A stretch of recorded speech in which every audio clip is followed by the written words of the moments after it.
Bonjour Mary and happy 2017. And in light of the new year, I have been thinking about New Year's resolutions. And about this one episode of Phineas and Ferb where Dr. Doofenshmirtz creates an innator to make everyone make their resolutions, their New Year's resolution to follow Doofenshmirtz. And it succeeds, except for nobody actually does it because nobody ever does what they're gonna say their resolution is. It's the source of some really great jokes, but it's a really stupid thing, is that there's so many people make these resolutions and then forget about them a week later. Why do we set ourselves up for failure like this?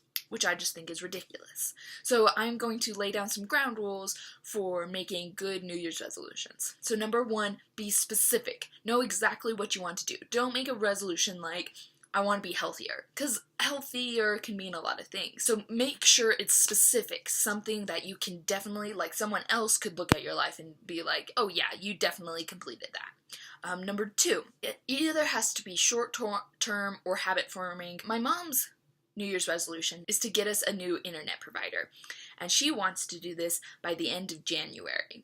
So that's something that's short term. So she's not going to forget about it. It's not going to fade into the background. She's set herself a deadline, and sure, it's not taking up the whole year. Just because it's a New Year's resolution doesn't mean it has to take the whole year for you to complete it. On the other side, it could be habit forming. So if you're trying to build a new habit, like going to the gym every day, then, if you do that for a month and you're still thinking about it, you might forget that this was your New Year's resolutions, but you've already formed that habit of going to the gym every day.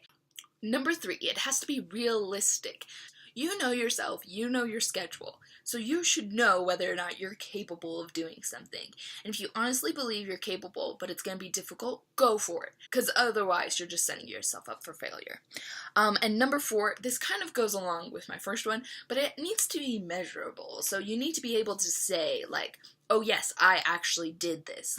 If your goal is to work out 3 times a week, then you can actually measure that you worked out 3 times a week. If it's just to work out more, well, did you count every time that you worked out last year? And if you're just gonna get one more than last year, are you really doing that much better?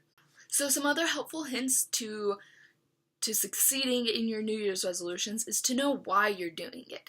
Figure out why you're doing it, because the reasons behind New Year's resolutions are really more important than your actual New Year's resolutions. Also, try to narrow it down and get to the real reason behind your failures. For example, I don't have a ton of great study habits. Part of the thing that prevents me from studying is watching TV. I watch a lot of TV, and often I try to watch TV while I'm doing homework, and it doesn't work very well.